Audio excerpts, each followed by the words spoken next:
Now, Executive Suite with WPRI.com reporter Ted Nisi. What would you do if you were given $300,000 to spend on a new idea for fixing Rhode Island's economy? The Rhode Island Foundation made just that offer last year and was flooded with more than 400 proposals. They awarded 2 fellowships last April. One aims to launch a startup revolution in Rhode Island.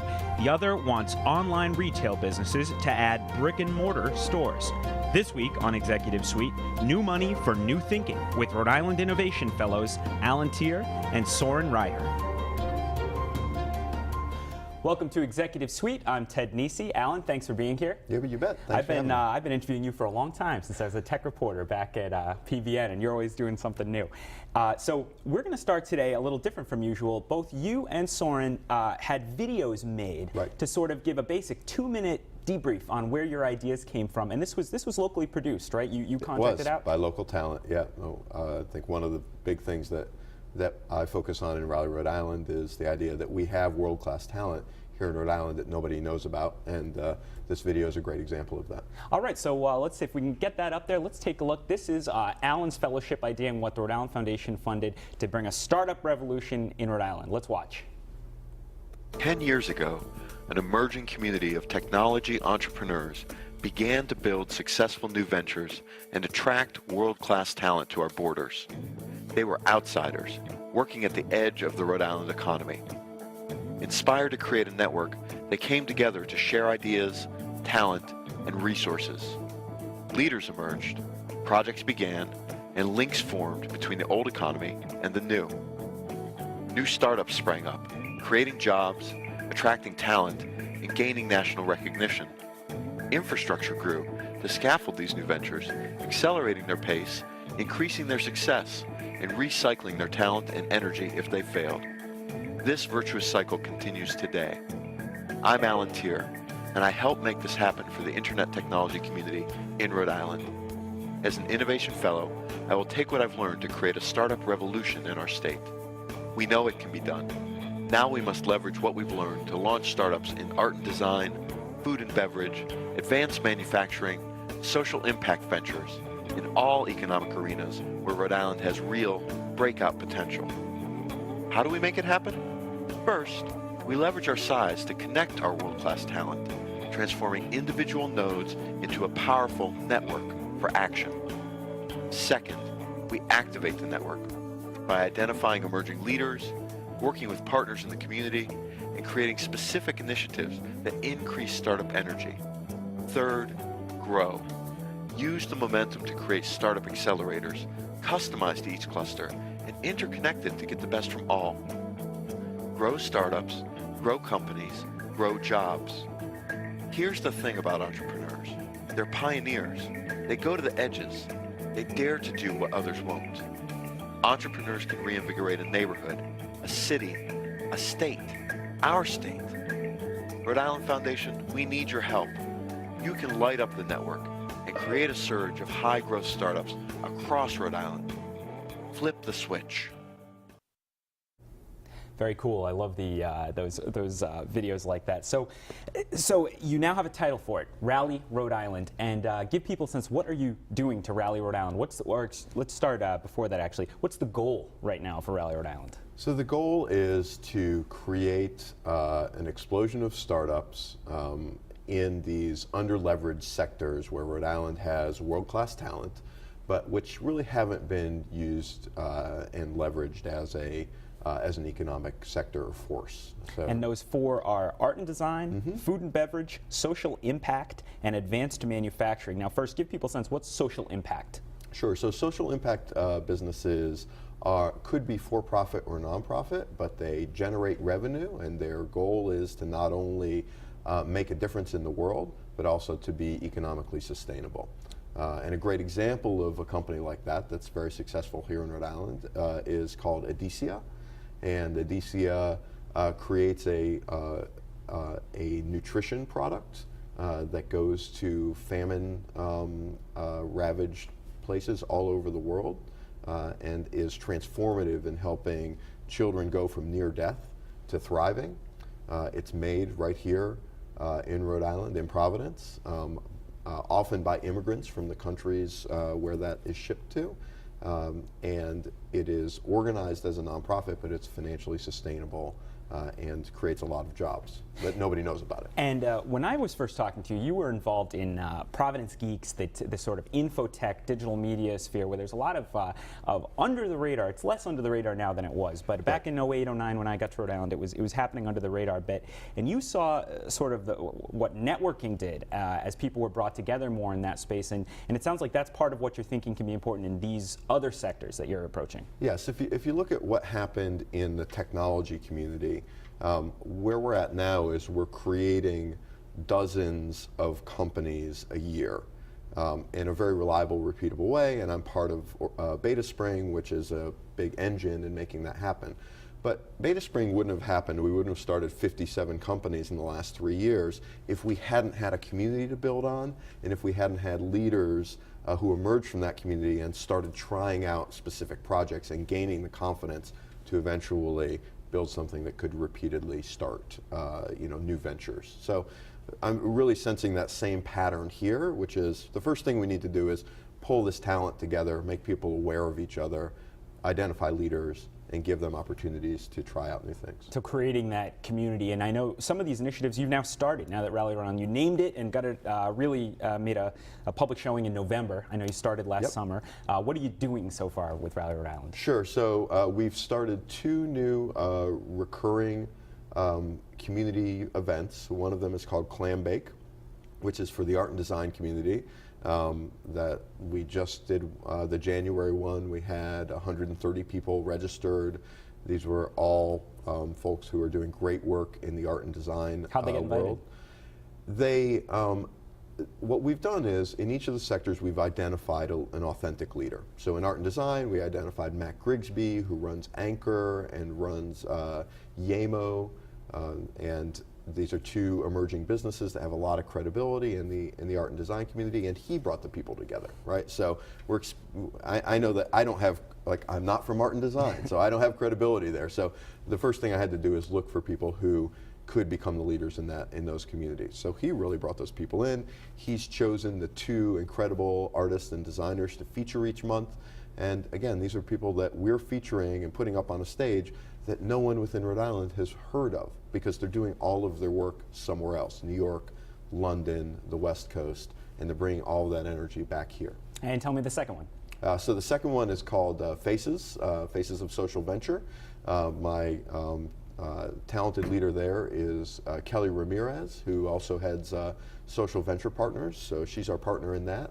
And that is the same kind of monthly recurring event to bring together that talent. We had about 60 people at the first one, and we featured NBA math hoops, which was started by a young Brown grad who teamed up with an older entrepreneur and created a social venture that teaches math to underserved youth in high schools through a game that is co-branded with the NBA.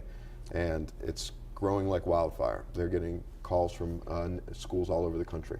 All right, we have to take a break, but when we come back, we'll talk more about what Allan's doing with his Innovation Fellowship, and we'll check in with Beta Spring and the Founders League. Stick with us on Executive Suite.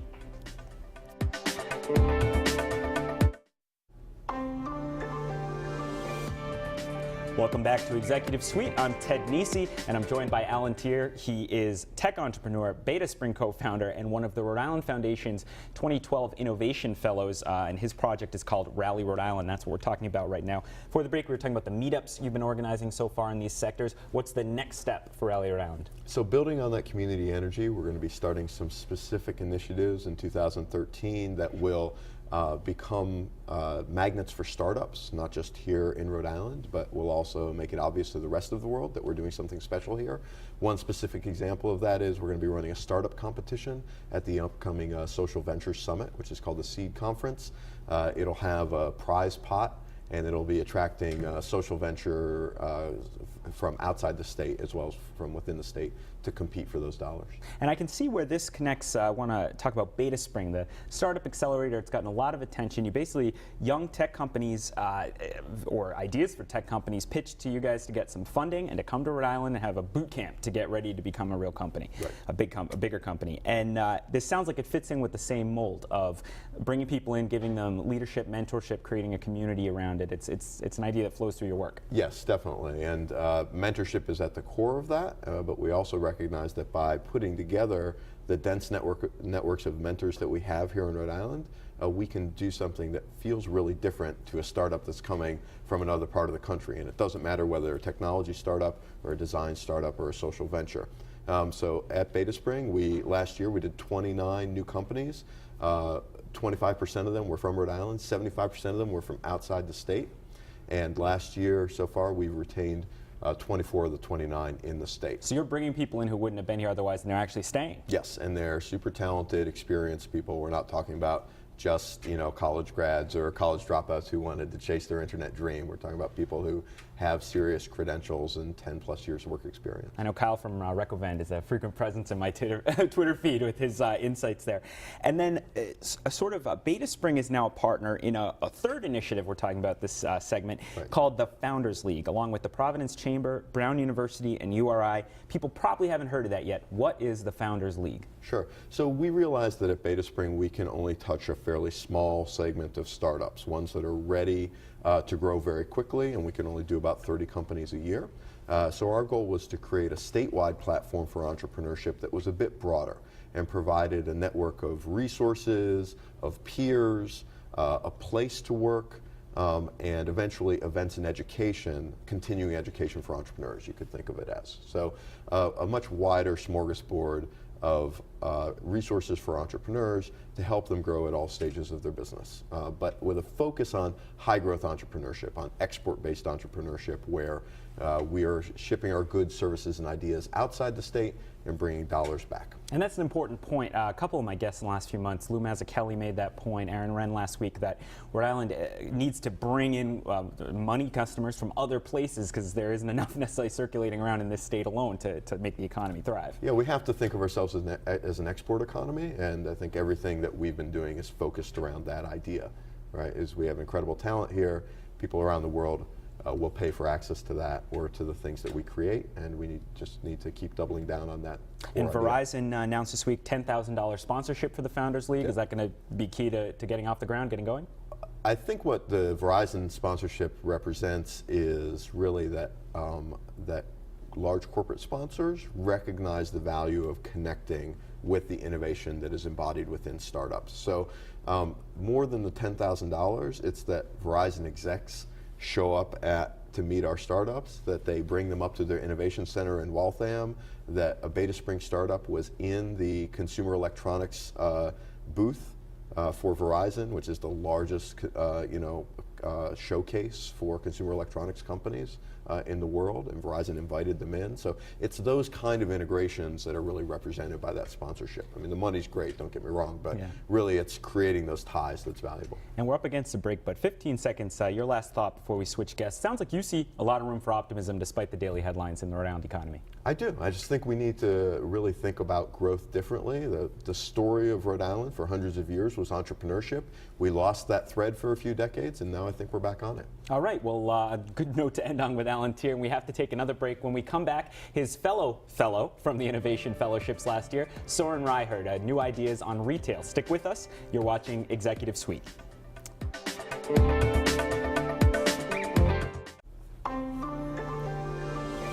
Welcome back to Executive Suite. I'm Ted Nisi, and my guest now is Soren Ryherd. He is the other of the two Rhode Island Innovation Fellows named last April by the Rhode Island Foundation. I should, of course, disclose that the Rhode Island Foundation is a sponsor of this program, but I can promise I would have done this show anyway, even if they weren't providing that support that I gratefully accept.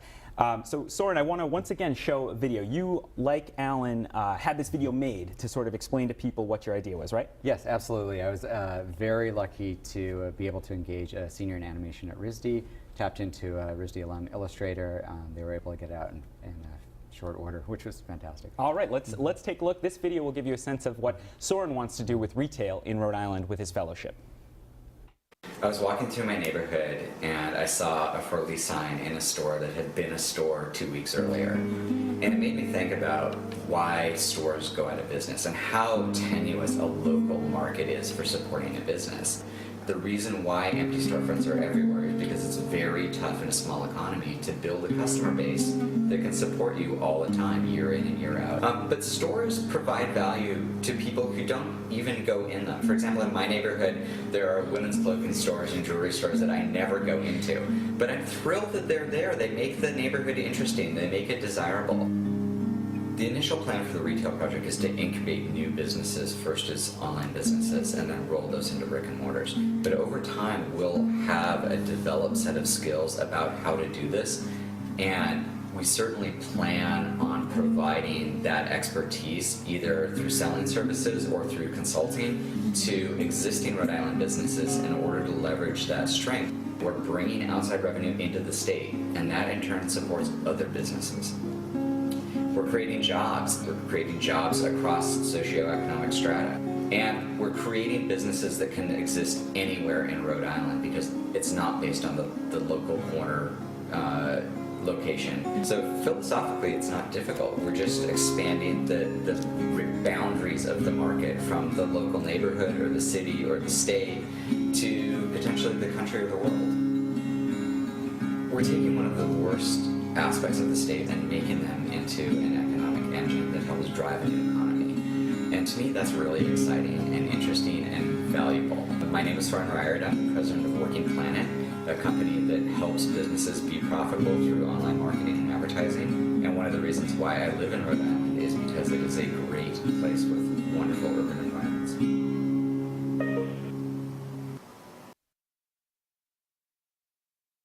Episode of Executive Suite when I see these are great.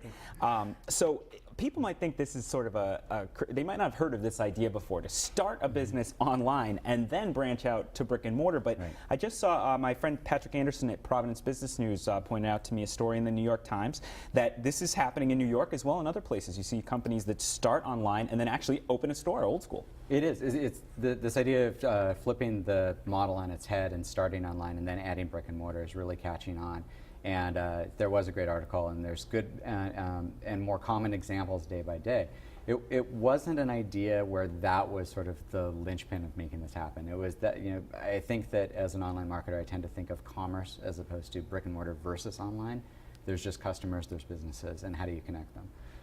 So that was sort of the first part that we started thinking of. But it's great to see it catching on. I think it's a model that works. And it fits with what Allan was saying before, it sounds like, which is to try to bring in customers who aren't already in Rhode Island, even though in the end this could also be supporting a brick and mortar business on a storefront in Providence, Pawtucket, Newport, wherever. And that's really the idea. And one of the things that really got me excited about the idea was that we all want neighborhoods that have these great, diverse stores. Even if we don't necessarily shop in them ourselves, we want them to be there because they make interesting neighborhoods. But we are a small market. And so if we want those stores to weather seasonality or ups and downs of the economy, we need something more than the local foot traffic to support them. And that's really the idea of tapping into a bigger audience. But by doing so, we also bring in outside revenue. And I completely agree, and it's been a theme on your show, bringing in outside revenue into the state has to be one of the real focuses of economic development here. Maybe people have more money with the North Dakota oil boom, but if they buy something from a Rhode Island store, we get that revenue here. Absolutely, we get to share it. And we're already finding with our first brand that it's really finding engagement all over the country. Now, are you looking to look for a brand that's on Etsy out of RISD already, or are you building these brands yourself to go out? We're building the brands ourselves, and I think the possibly non-obvious part of what we're doing is that the way to attack great neighborhoods and building jobs is to become a brand factory, which isn't like the first step that most people I think might think. But that's what we're doing. And we launched our first brand in November. Our second brand will be launching in the next couple of weeks. We'll launch at least 2 more. If we get additional funding, that could be up to 7 or 8 more this year. And what we want to do is get on a pace so that 3 or 4 years into this, we're launching about 40 new brands a year. and with the idea that not all of them will succeed. Some will fail, some will just remain small internet businesses, and some will be the next Crate and Barrel. We don't know what that. And I want to do a show don't tell on this. Your first brand is Felix Chien. Am I saying it right? Yes. Kind of a play on Lucky Dog in French here with my terrible French accent. Hopefully Mademoiselle Lamoureux isn't watching from high school.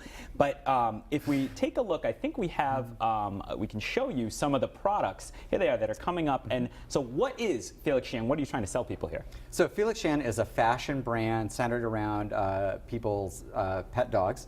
We carry a variety of high-end pet apparel and accessories from vendors all over North America.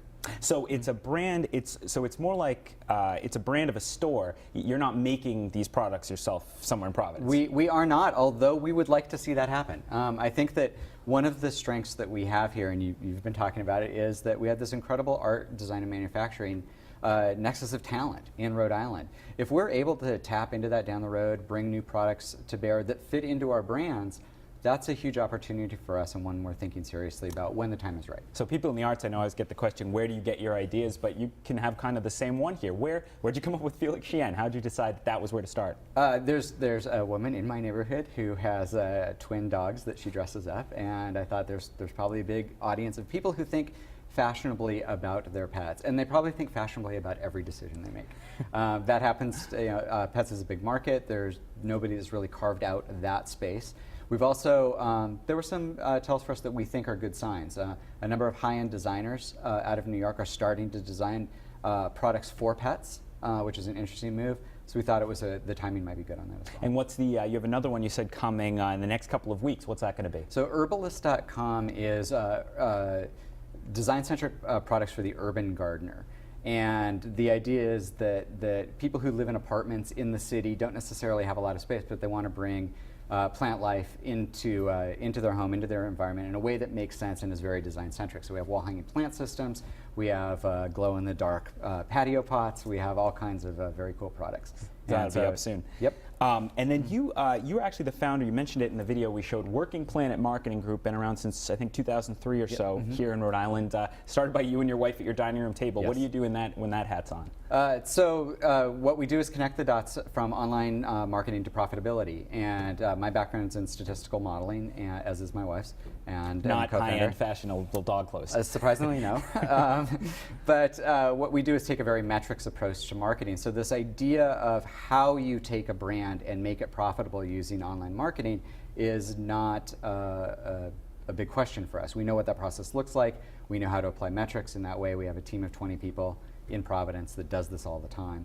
And so that part's not a mystery.